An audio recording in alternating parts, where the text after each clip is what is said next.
야, 너 솔직히 말해보자. 월급날만 되면 기분 좋아서 고기 좀 썰고 평소에 장바구니에 담아뒀던 옷 한 벌 결제하고 나면 남는 게 없지? 분명 어제 월급이 들어왔는데 오늘 아침에 눈 떠보니 카드값이랑 공과금이 썰물처럼 쫙 빠져나간 거 보면 어떤 기분이 들어? 아, 나는 대체 뭘 위해 일하고 있는 걸까?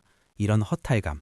너만 느끼는 거 아니야. 친구들은 인스타그램에 오마카세 사진 올리고 해외여행 다니는 것 같은데 나만 제자리 걸음인 것 같고 3천만 원이라는 숫자가 누군가에게는 차 한 대 값일지 모르겠지만 우리 같은 월급쟁이들한테는 인생의 첫 번째 방어선이자 진정한 독립을 위한 종잣돈이잖아. 근데 이게 참 멀게만 느껴지지? 한 달에 겨우 50만 원 모아서 언제 3천만 원 찍나 싶어서 시작도 하기 전에 한숨부터 쉬는 네 마음 내가 정말 잘 알아. 그래서 오늘 이 영상을 준비한 거야. 단순히 아껴라, 참아라 같은 뻔한 소리 하려는 게 아니야. 네가 왜 지금까지 3천만 원을 못 모았는지, 그리고 왜 네 계산이 매번 틀릴 수밖에 없었는지 그 근본적인 이유를 아주 적나라하게 파헤쳐 줄 거야. 오늘 이 영상 끝까지 보면 네 머릿속에 안개 속 같던 돈의 지도가 아주 선명하게 그려질 거야. 내 이름은 스티브야.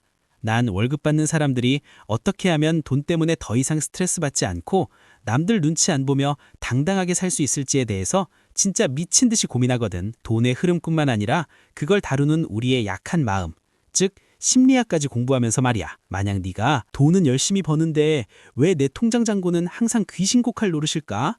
혹은 3천만 원? 내 월급으로는 평생 가도 못 모으는 거 아니야?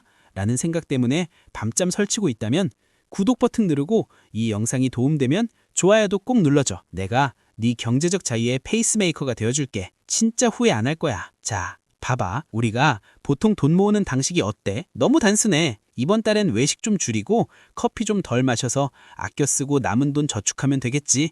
이게 전부야. 그런데 내가 단언컨대 이런 식으로는 절대 3천만 원 못 모아. 아니, 운 좋게 모으더라도 중간에 너무 지쳐서 에라 모르겠다. 나를 위한 선물이다 하면서 해외여행 한 번에 다 써버릴걸. 왜 그럴까? 사람들이 진짜 모르는 게 뭐냐면 돈을 모으는 건 인내심 테스트가 아니라 수학적인 설계라는 점이야. 네 의지력은 생각보다 훨씬 약해. 그런데 우리는 자꾸 자기 의지만 믿고 돈을 모으려 하거든. 이게 첫 번째 단추부터 잘못 끼워진 거야. 사실 말이야, 내가 상담했던 수많은 사회초년생이랑 직장인들 다들 똑같은 착각에 빠져 있어. 티끌 모아 태산이다. 그래, 티끌 모으면 태산 되지. 근데 그 티끌이 모여서 태산이 되기 전에 태풍 불면 다 날아가 버리는 게 현실이야. 재미있는 통계 하나 말해줄까? 미국 신용카드 회사 뱅크레이트 조사에 따르면 빚을 갚는 사람들 중 72%가 매월 최소 금액만 상환하고 있다고 해. 이게 무슨 뜻이겠어? 미래를 위한 저축은커녕 과거에 쓴 돈을 막는데 급급해서 현재의 삶을 저당 잡히고 있다는 거야. 한국은 더 심각해. 물가는 미친 듯이 오르고 아파트 값은 저 멀리 가 있는데 월급면 거북이 걸음이지. 이런 상황에서 막연한 절약은 전쟁터에 맨몸으로 나가는 거랑 똑같아. 이제 우리는 전략을 바꿔야 해. 자, 이제 진짜 현실적인 숫자 노림 한번 제대로 해보자. 우리의 목표는 3천만 원이야. 월급이 실수령의 기준으로 250만 원 정도 된다고 가정해보자. 여기서 생활비 쓰고 월세 내고 보험료 내고 나서 한 달에 100만 원씩 저축할 수 있을까? 솔직히 말해서 서울에서 혼자 자취하면서 100만 원 저축하는 거 거의 고행 수준이야. 친구들 경조사 한두 번만 겹쳐도 바로 깨지는 숫자지. 만약 네가 정말 독하게 마음먹고 한 달에 50만 원씩 저축한다고 해보자. 50만 원. 적은 돈 아니야. 누군가에게는 한 달 식비고 누군가에게는 정말 소중한 여유자금이지. 근데 이렇게 50만 원씩 모으면 3천만 원까지 얼마나 걸릴지 계산해봤어. 3천만 원 나누기 50만 원 하면 60개월이야. 즉 꽉 채운 5년이 걸린다는 거야. 5년. 말이 5년이지. 20대 중반에 시작하면 30이 되어야 겨우 3천만 원이 생기는 거야. 그 5년 동안 너는 사고 싶은 거 안 사고 먹고 싶은 거 참으면서 살아야 해. 그런데 우리 주변에 5년 동안 단 한 번의 예외도 없이 50만 원씩 꾸준히 모은 사람 본 적 있어? 거의 없을걸. 왜냐하면 인간의 뇌는 즉각적인 보상을 원하게 설계되어 있거든. 5년 뒤에 3천만 원보다 오늘 당장 내 손에 쥐어지는 신상 스마트폰이 더 매력적으로 보이는 게 당연한 거야. 그래서 단순 저축은 실패할 수밖에 없는 게임이야. 여기서부터 진짜 재미있어진다. 이제부터 고수의 영역으로 들어가는 거야. 단순히 덜 쓰는 것 말고 우리가 조절할 수 있는 레버리지가 두 가지 더 있어. 하나는 수입 자체를 늘리는 것, 하나는 돈의 속도를 올리는 것, 즉 수익률이야. 수입 늘리는 건 시간이 걸리지. 하지만 수익률은 오늘 당장 네 공부에 따라 바뀔 수 있어. 내가 아주 쉬운 비유를 들어줄게. 네가 커다란 양동이에 물을 채워서 3천만 원이라는 깊이를 만들고 싶어. 수도꼭지에서 떨어지는 물방울이 네 저축이야. 그런데 양동이 바닥에 미세하게 구멍이 뚫려 있네. 이게 바로 네도 모르게 나가는 스트리밍 구독료, 편의점 간식비, 충동 구매 비용이야. 대부분의 사람들은 이 구멍을 막으려고만 해.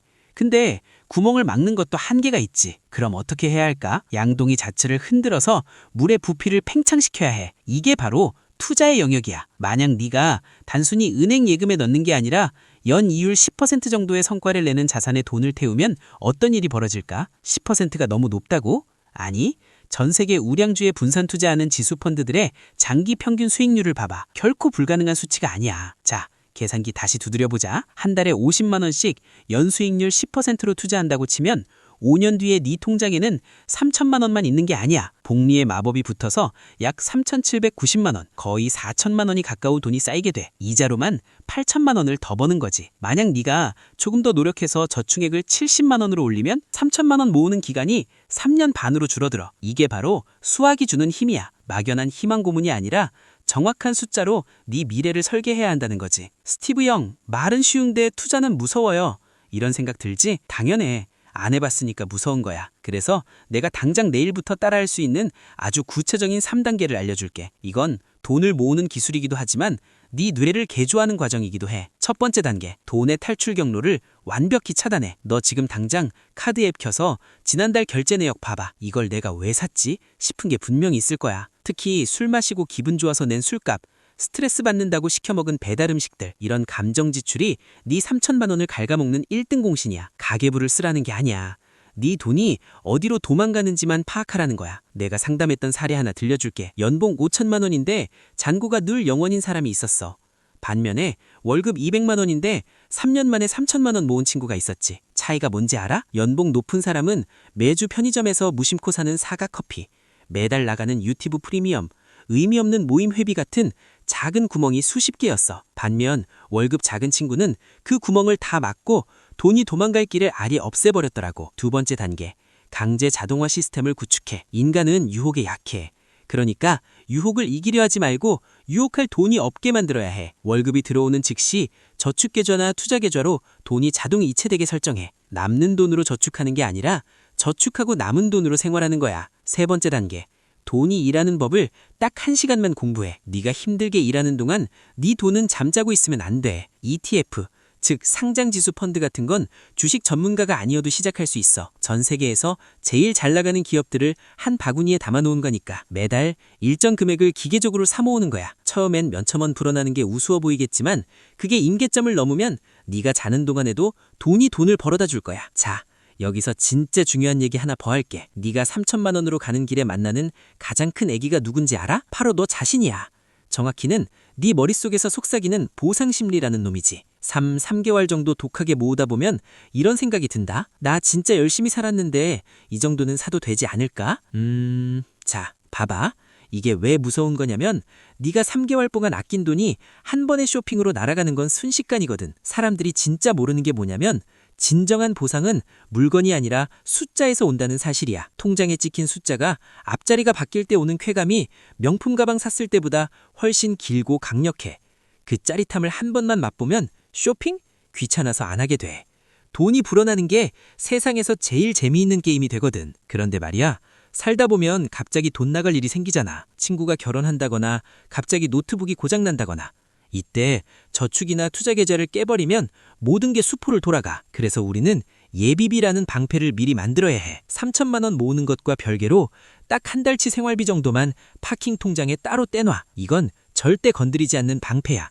이 방패가 있어야 네 3천만 원 레이스가 중간에 멈추지 않고 끝까지 갈 수 있는 거야. 이번 달은 경조사 때문에 망했어 라는 핑계 이제는 안 통한다. 자, 여기까지 들었는데 아직도 머릿속이 복잡한 사람들 있지? 그래서 내가 딱 정리해 줄게. 지금 당장 메모장 켜서 이 5가지만 체크해봐. 이게 되면 너는 이미 3천만 원으로 가는 급행 열차에 탄 거야. 첫 번째, 고정지출 다이어트 완료했나? 안 보는 OTT, 안 가는 헬스장, 비싼 요금제 정리했는지 체크해. 두 번째, 선저축 시스템 만들었나? 월급날 다음날 자동으로 돈이 빠져나가게 했는지 확인해. 세 번째, 감정 비용 파악했나? 스트레스 때문에 시킨 야식값 일주일만 참아보고 그 돈을 투자 계좌로 옮겨봐. 네 번째, 증권 계좌 개설하고 첫 매수 해봤나? 단돈 10,000원이라도 좋으니까 ETF를 직접 사봐야 돈이 일하는 감각을 알게 돼. 마지막 5번째, 3천만 원 달성 날짜. 적어봤나? 막연한 언젠가가 아니라 정확히 몇 년 몇 월에 목표액이 모이는지 달력에 딱 적어둬. 기억해.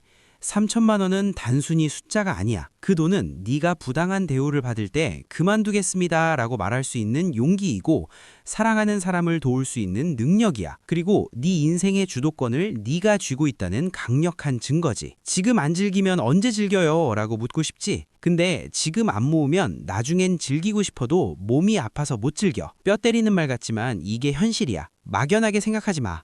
오늘 내가 알려준 계산법대로 네 목표를 다시 적어봐. 그리고 당장 새는 돈 하나만 찾아내서 끊어버려. 그 작은 시작이 2년 뒤에 네 인생을 완전히 바꿔놓을 거야.